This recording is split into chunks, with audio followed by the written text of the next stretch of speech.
ఇప్పుడు తెలంగాణ విషయానికి వస్తే అసెంబ్లీ సమావేశాలు జరుగుతున్న టైంలో అంటే సీఎం రేవంత్ రెడ్డి ఒక మాట అన్నారు. అంటే వెనుకున్న అక్క చెల్లెలను పట్టించుకొని నువ్వు ఏదో చేస్తా అనుకుంటున్నావు కేటీఆర్ అని చెప్పేసి. అంటే ఇప్పుడు ఇవాళ గొడవ అవుతుంది, పెద్ద ధర్నా జరుగుతుంది అసెంబ్లీ ముందర, చూస్తూనే ఉన్నారు.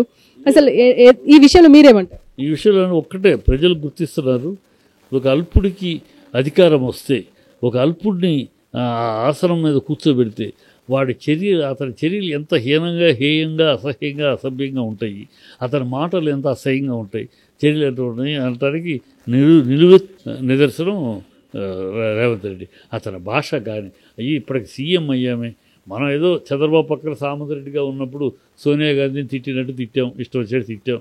అప్పుడు చంద్రబాబు పక్కన సామంత్ రెడ్డి, ఆ అకౌంట్ అంతా చంద్రబాబులోకి వెళ్తుంది మాట్లాడే. తర్వాత ఏదో ఓటుకు నేటు కేసులో దొరికావు రేవంత్ రెడ్డి అయ్యావు, అది కూడా చంద్రబాబు అకౌంట్లోకి వెళ్ళిపోతుంది.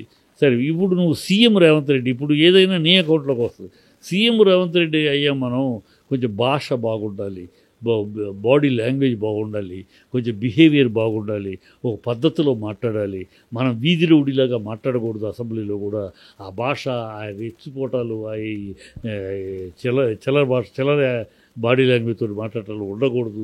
ఆ కల్చర్ ఉండాలి అని తెలుసుకోవాలి. అది తెలుసుకుంటూ అలాగే మాట్లాడుతున్నాడు. అందుకని వాళ్ళు అందరూ తెలంగాణ ప్రజలు ఏమనుకుంటున్నారు, ఎంత తప్పు చేసామని నెత్తి నోరు బాదుకుంటున్నారు. ఒక సింహాన్ని కూర్చోబెట్టి పక్కన కూర్చోబెట్టి ఈ చిట్టెలకు తీసుకొచ్చి మనం అవకాశం ఇచ్చామే, ఇలా తయారైంది. మన ముఖ్యమంత్రి ఎవరు అని చెప్పుకుంటానికి కూడా సిగ్గుగా ఉంది బయటికి వెళ్తే. గతంలో 10 ఏళ్ళు మా ముఖ్యమంత్రి కేసీఆర్ అంటే దేశం మొత్తం పేరు ఉండింది, గర్వంగా ఉండింది. ఒక నాయకుడు మాకు సీఎం అని. ఇవాళ ఒక సీఎం అని చెప్పుకుంటానికి ఫలానా చెప్పుకోవడానికి సిగ్గుగా ఉంది. అతనేంటి అలా మాట్లాడుతున్నాడు, అతనేంటి అలా వాగుతున్నాడు అని అంటున్నారు. మా పరువు పోతుంది, సీఎం అని చెప్పుకుంటానికి కూడా సిగ్గుచేటుగా ఉంది మాకు అని తెలంగాణ ప్రజలు ఇబ్బంది పడుతున్నారు, నెత్తి నూరు బాదుకుంటున్నారు. ఇది అతని బుద్ధి అంతే. ఇప్పుడు అరెస్ట్ చేయరు, ఏం చేస్తే అరెస్ట్ చేసి అంటే ఏమని నువ్వు ఆడపిల్లనేమో అంటావా?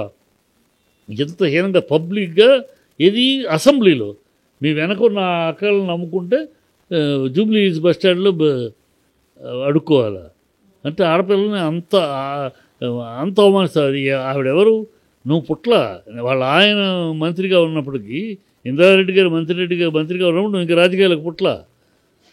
ఆవిడ మంత్రి, ఆవిడ కుటుంబం, ఆయన మంత్రి, ఆవిడ తర్వాత ఈయన 15 ఏళ్ళు మంత్రిగా పనిచేసి అంత సీనియర్ అనేది ఆవిడని పట్టుకుని ఆవిడ ముందు నువ్వు ఎంత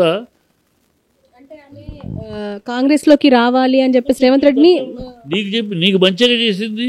నేను కాంగ్రెస్కు రామా, నువ్వు వస్తే మంచిది, నువ్వు వస్తే నువ్వు ముఖ్యమంత్రి అయ్యే హోదా ఉంటుంది నీకు అని చెప్పింది. మంచిగా చెప్పింది, అయ్యావుగా ముఖ్యమంత్రి.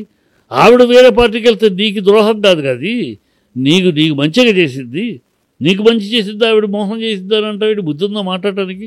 నీకేం మోసం చేసింది? నువ్వు ముఖ్యమంత్రి అవుతావని నేను ఆ రోజు ఆశీర్వదించింది. అయ్యావు కదా, ఆవిడ ఆశీర్వాద ప్రకారం, ఆవిడ మాట ప్రకారం అయ్యావు కదా. ఆవిడకి థ్యాంక్స్ చెప్పాలి, నీ నోటి వాకు ఫలించింది అక్క అని చెప్పాల్సింది పోయి ఆవిడ టీఆర్ఎస్లో చేరింది, నాకు ద్రోహం చేసింది అంటే బుద్ధిద్దా మాటకి ఏమన్నా అన్నం తినేవాడు మా లాజిక్ ఉండాలి మాట్లాడేటప్పుడు. ఇది అందుకనే చిల్లర మాటలు తప్పితే ఇంకోటి కాదు. సునీత లక్ష్మారెడ్డిని ఎందుకు అని ఉండొచ్చు అంటే సవితా ఇంద్రారెడ్డిని అంటే ఈ కాంగ్రెస్ వివాదం, సునీత లక్ష్మారెడ్డి ఇద్దరు ఆయనకు ఆడాళ్ళ మీద విలువ లేదు, వాల్యూ లేదు. అందుకు సోనియా గాంధీని తిట్టినోడు కాదు, ఇవాళ సోనియా గాంధీని పోగుతున్నాడు కానీ సోనియా గాంధీని తిట్టినోడు కాదు. అమ్మాయి షర్మిల పార్టీలో చేరతారంటే చేరనివ్వకుండా అడ్డుపడినాడు కాదు. ఇక్కడ కాంగ్రెస్లో చేరకుండా ఆడవాళ్ళు అంటే అతనికి మర్యాద లేదు, గౌరవం లేదు, విలువలు లేవు.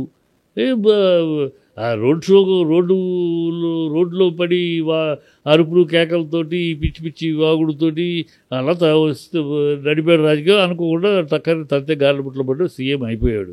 కనుక అతనికి విలువలు లేవు, వ్యక్తులు విలువలు, వయసు, పెద్ద చిన్న ఆడ మగ ఏమీ లేవు. నోటికి వస్తే వాగేయటమే. నేటికి వస్తే అలా ఉన్నవాడైతే పేగులు తీసి బెండలో వేసుకుంటాను, వేప చెట్టుకు ఇలాంటి మాటలు మాట్లాడతాడు. ఏ సీఎం మనం విన్నామా? తెలంగాణ నుంచి ఎంతమంది సీఎంలు రాలా? చెన్నారెడ్డి రాలేదా? వెంగళరావు రాలేదా? అంజయ్ గారు రాలేదా? ఎంతమంది తెలంగాణ నుంచి సీఎంలు రాలా? పివి నరసరావు గారు రాలే? అందరూ ఇలాగ మాట్లాడారా? తెలంగాణ యాస భాష ఇదే కాదు కదా. ఇతను తెలంగాణ వీధి భాష, వీధి రౌడీ భాష రియల్ ఎస్టేట్లో పనిచేశాడు కదా, రియల్ ఎస్టేట్లో సంపాదించాడు. ఆ రియల్ ఎస్టేట్ లైఫ్ అంతా అలాగే ఉంటుంది కదా, రౌడీతనాలు, వీధి భాష ఉంటుంది. అందులో వచ్చాడు కనుక అదే భాష సీఎం అయినా కన్నా మారట్లా. అది కట్టొచ్చినట్టు వాళ్ళు కనబడుతుంది. అరెస్ట్ చేయించడం వాళ్ళని ఏమడిగారు వాళ్ళు, నువ్వు క్షమాపణ చెప్పాలన్నారు. ఆడవాళ్ళని అవమానించారు, క్షమాపణ చెప్పాలి. అందుకని సస్పెండ్ చేయటం, అరెస్ట్ చేయించడం. ఏం చేస్తావు? అరెస్ట్ చేయటం వల్ల ఎన్నాళ్ళు అధికారం ఉంది కనుక అంత విర్రవీగితే సరిపోదు. అధికారం శాశ్వతం కాదు, అహంకారం బ్రహ్మాస్మి అన్నారు. నీ అహంకారం నిన్ను త్వరలో రెడీ అయిపోతున్నాడులే. ఆల్రెడీ వెంకటరెడ్డి రెడీ అయిపోతున్నాడు. వెంకటరెడ్డి నేను చాలు, రేవంత్ అవసరం లేదు, నేను ఆల్రెడీ అంటున్నాడు. నాకు సోనియా గాంధీ నువ్వే ముఖ్యమంత్రివి, కాబోయే ముఖ్యమంత్రి అని మాట ఇచ్చిందని చెప్తున్నాడు. సో త్వరలో ఈ రేవంత్ రెడ్డికి మళ్ళీ రవంత్ రెడ్డి అయిపోయే అవకాశాలు త్వరలోనే ఉన్నాయి. అప్పుడు ఈ వాగుడు ఏం చేస్తాడో చూద్దాం. అండ్ సార్ ఇంకొక విషయం ఏంటంటే, ముఖ్యమంత్రి సీఎం రేవంత్ రెడ్డి ఏమన్నారంటే, ఒకటే సినిమా ఇండస్ట్రీకి మేము గద్దర్ అవార్డ్స్ తీసుకొచ్చాము, కానీ దాన్ని ఎవరు ప్రోత్సహించడం లేదు, ఎందుకు అని చెప్పేసి అని అంటున్నారు. ఎందుకు ప్రోత్సహించలేదంటే, ఇప్పుడు గద్దర్ గొప్ప వ్యక్తి, ఓకే. గద్దర్ పేరు మీద ఒక అవార్డు ఇస్తామంటే అందరూ ఆమోదించేవారు. గద్దర్ పేరు మీద ఒక అవార్డు ఇస్తాం, ఒక రఘుపతి వెంకయ్య గారి అవార్డు, ఒక రామానాయుడు గారి అవార్డు, లేకపోతే నాగేశ్వరరావు అఖిల, ఇలా ఒక వ్యక్తి పేరు మీద ఒక అవార్డు ఇస్తాం. గద్దర్ పేరు మీద మొత్తం స్టేట్ అవార్డులు అంటే స్టేట్కి కాదు కదా, స్టేట్కు నంది అన్న గౌరవంగా. నంది కాకపోతే మీరు నంది కాదు, నంది ఆంధ్ర వాళ్ళు చేసుకుంటారు కనుక మీరు ఇంకోటి పెట్టండి, తంగేడు పువ్వు అనండి, ఇంకోటి అండి, మన రాష్ట్ర సింబల్స్ అనండి. వ్యక్తుల పేర్లు పెడితే గద్దర్కి సినిమా ఫీల్డ్కి ఏం సంబంధం? గద్దర్కి సినిమా ఫీల్డ్కి ఏం సంబంధం? అనేది నా ప్రజానాట్య మండలి ఆయన వచ్చాడు, ఆయన దారి అయింది. మావోయిస్టులు మార్గంలో పయనించాడు, నక్సలైట్లు స్నేహం చేశాడు. ఆయన విధానం అదే, ఆయన దానికి సినిమాకి సంబంధం ఏముంది? సినిమాకి సంబంధించిన పెద్దల పేర్లు, మహానుభావుల పేర్లు పెట్టి ఇస్తే ఓకే. ఒక కేవీరెడ్డి గారి పేరు మీద ఇస్తాము అవార్డులు అన్నారా, సంతోషం. ఒక నాగిరెడ్డి గారి పేరు మీద ఇస్తాము అంటారా, సంతోషం. అలా మహానుభావులు, ఇండస్ట్రీకి పితామహులు, ఇండస్ట్రీకి పూజ్యులు ఆజ్యులు అయిన వాళ్ళ పేర్లు పెడతామంటే ఈయనకేం సంబంధం? ఈయన సినిమా ఫీల్డ్కి సంబంధించి ఆద్యుడు కాదు, ఆరంభకుడు కాదు, మధ్య ముగింపు కాదు. ఈయన ప్రజానాట్య పడలేదు, సినిమా ఫీల్డ్కి సంబంధం లేదు. ఈయన పేరు మీద ఇస్తారంటే నీకు ఇష్టం ఉండొచ్చు. అందువల్ల అది ఎవరికి మనస్ఫూర్తిగా ఆయన అంటే గౌరవమే. సినిమా ఫీల్డ్ చాలామందికి, నాకు ఆయన అంటే చాలా గౌరవం, నాకు బాగా పర్సనల్గా స్నేహం ఉంది ఆయనతోటి. ఆయన పేరు మీద అవార్డు ఇద్దాం, బ్రహ్మాండంగా ఇవ్వండి. ఆయన పేరు మీద ఒక ప్రత్యేక అవార్డు, స్పెషల్ జ్యూరీ అవార్డు ఆయన పేరు మీద ఇవ్వండి, ఆనందం, గౌరవం ఉండదు. మొత్తం అవార్డులు ఆయన పేరు మీద ఇస్తారంటే కరెక్ట్ కాదు కదా. ఇక్కడ విమర్శ ఏంటంటే, సినిమా ఇండస్ట్రీలో అందరూ ఆంధ్ర వాళ్ళే ఉన్నారు, తెలంగాణ వాళ్ళు అంటే చిన్న చూపు, అందుకే గద్దర్ అవార్డులను అంటే యాక్సెప్ట్ చేయట్లేదు అని చెప్పేసి అంటున్నారు. దీనికి ఏమంటారు? ఇది ఆంధ్ర మీకు అనుమానం ఉంటే అందుకనే అంటున్నానే, తెలంగాణ పేర్లు తీసుకోండి. తెలంగాణ కాంతారావు గారు తెలంగాణ, ఆయన పేరు మీద అవార్డు ఇవ్వండి. గద్దర్ కన్నా కాంతారావు గారు తెలుగు ఫీల్డ్కి చాలా గౌరవం. ఎన్నో సినిమాలు, 100 సినిమాలు చేశాడు. కత్తి కాంతారావు అని పెద్ద ఫేమస్ ఆయన, తమిళనాడులో కూడా ఆయన పేరు మీద ఇవ్వండి తెలంగాణ అని. ప్రభాకర్ రెడ్డి గారి పేరు మీద ఇవ్వండి, మహానుభావుడు, ఇవాళ ఇండస్ట్రీకి రావడానికి కారకుడు, ఆయన పేరు మీద ఇవ్వండి.